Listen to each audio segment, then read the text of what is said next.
जय गुरुदेव। प्रश्न।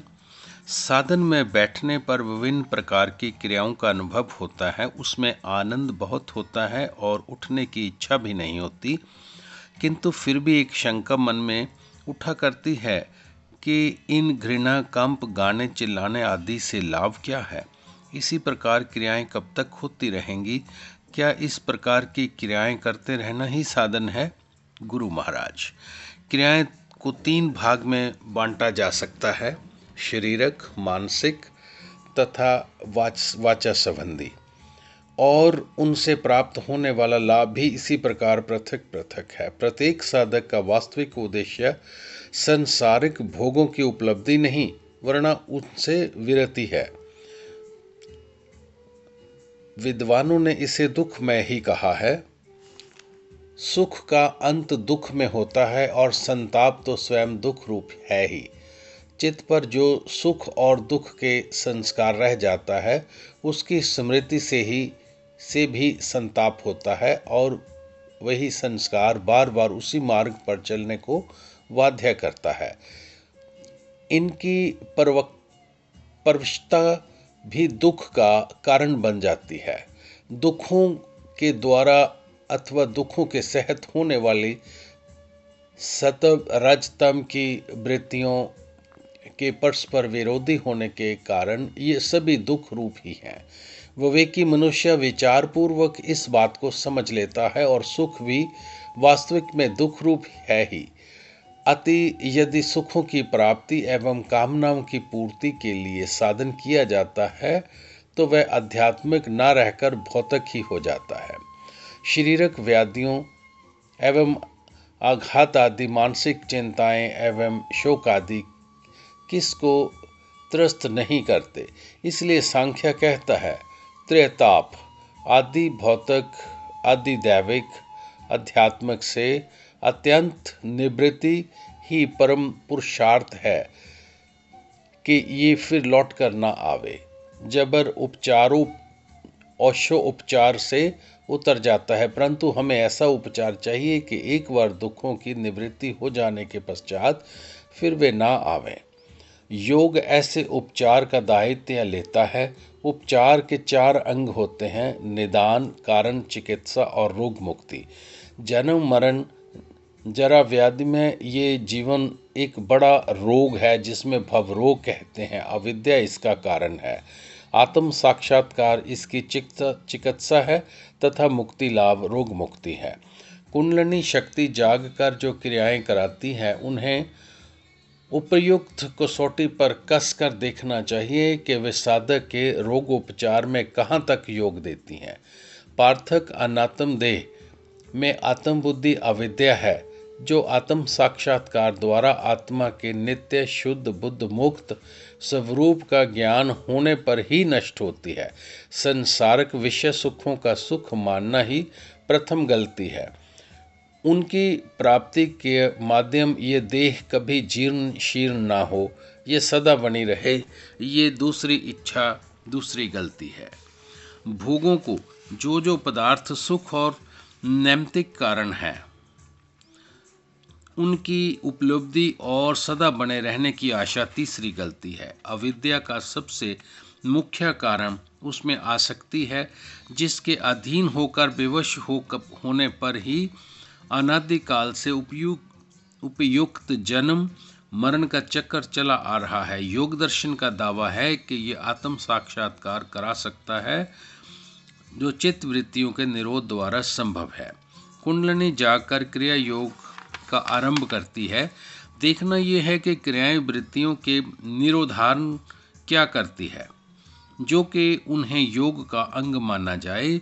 जागरण के पश्चात कुंडलिनी प्रथम क्षण ही ऐसे अनुभूत दिव्यानंद का अनुभव कराती है, जिससे बाहर या भोग पदार्थों की उपेक्षा नहीं, जिसकी उपलब्धि के निमित्त किसी यंत्र की आवश्यकता नहीं, जो इंद्रियों का विषय नहीं, क्योंकि इंद्रियों तो शब्द, स्पर्श, रूप, रस, गंध से संबंधित बाह्य पदार्थों के योग की उपेक्षा करती हैं।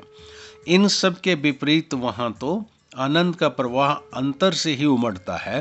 मन को उस आनंद भोग के लिए बाहरमुखी प्रवृत्ति की भी आवश्यकता नहीं रहती।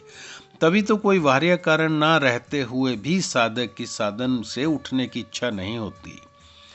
ऐसा योगी सब संसारिक कार्यकलापों से मुक्त होकर बाहरी निर्वाण पद को प्राप्त करता है। मुंडकोश उपनिषद तो ऐसे आत्मक्रीड आत्मरति क्रियावान योगी को ब्रह्मविदा वृष्ट कहता है। सारांश में सांसारिक विषय सुखों की वास्तविकता की पोल प्रथम क्षण ही खुल जाती है और साधक को प्रत्येक क्रिया के साथ प्रत्यक्ष अनुभव गम्य होने वाले आनंद आत्म आनंद के हिलोरे मन मस्त हुआ फिर क्यों डोले कबीर के इस वाक्य की याद दिलाती है। घृणा एवं कंप शक्ति की क्रियाशीलता होने के प्रथम लक्षण है।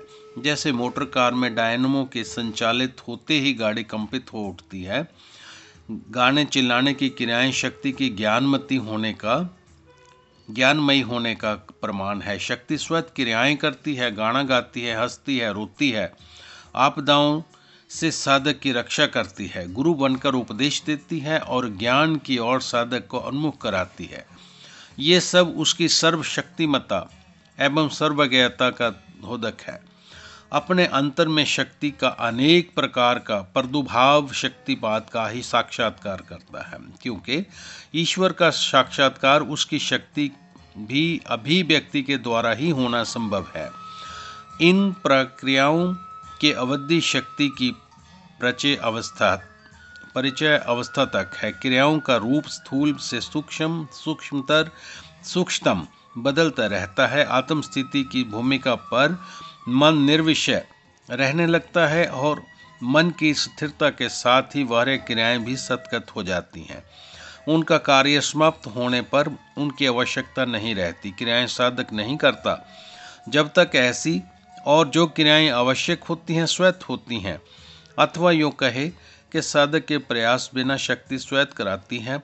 साधक का मन तो साक्षीवत मात्र देखा करता है। अब क्या इस प्रकार क्रियाएं करते रहना ही साधन है? इस पर विचार करेंगे। वास्तविक साधन तो मन का नियंत्रण है। उसकी सिद्धि के लिए कुछ किया कराया जाता है।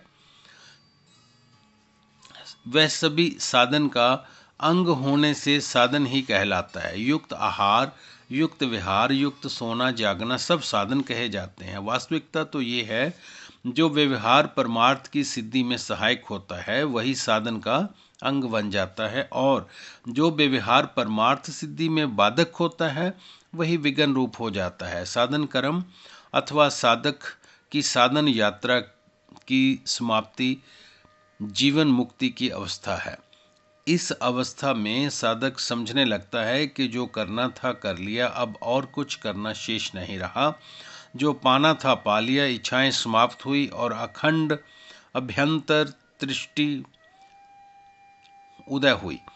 त्रिताप की अत्यंत निवृत्ति से वह अभिप्राय है कि साधक का चित्त देह अभिमान से इतना ऊपर उठ जाता है कि दुख सुख की परवाह ही नहीं करता।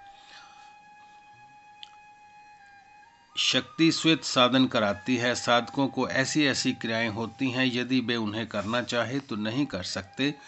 किसी किसी को ऐसे ऐसे आसन प्राणायाम मुद्राएं स्वयं होती देखी जाती हैं जिनका नाम भी हठ योग के किसी ग्रंथ में नहीं मिलता है। साधक ना तो उनसे परिचित हुई होता है और ना स्वयं कर ही सकता है।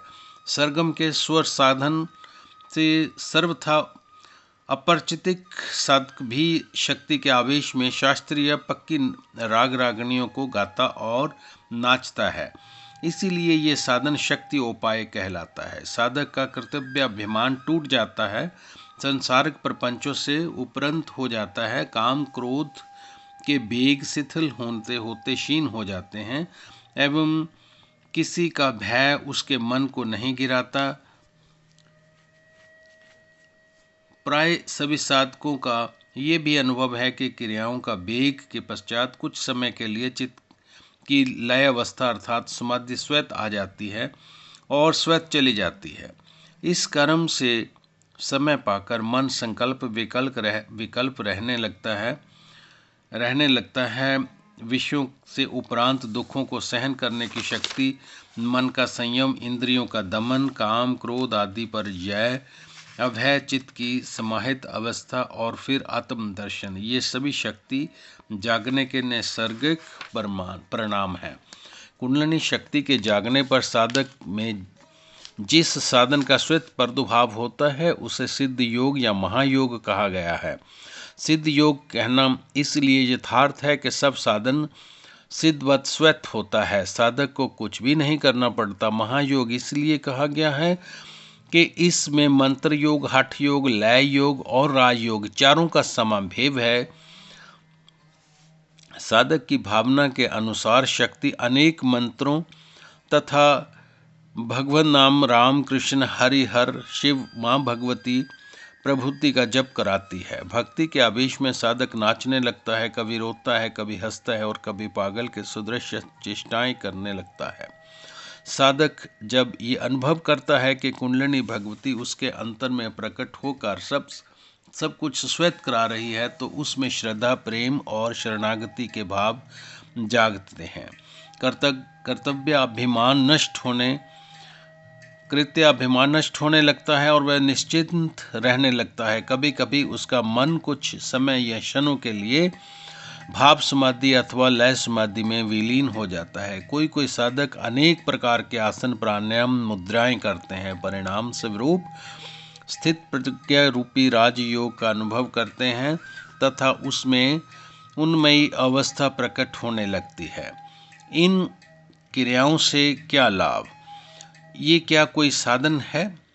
साधकों को ऐसी शंकाओं से दूर रहना चाहिए तथा भ्रांति चित्त होकर साधन की अवहेलना नहीं करनी चाहिए, वरना उनकी अंत परीक्षा करते रहना चाहिए। मन की अवस्था में क्या प्रगति हुई, क्रियाओं के स्वरूप और उनके परिणामों को समझने का यत्न करना चाहिए। विशेष क्रियाओं को एक डायरी में लिखते रहना चाहिए। यदि किसी कारणवश साधन अवस्था में शिथिलता आ जाए तो पूर्व अनुभवों को पढ़कर उनकी स्मृति से भी लाभ होता है। जय गुरुदेव।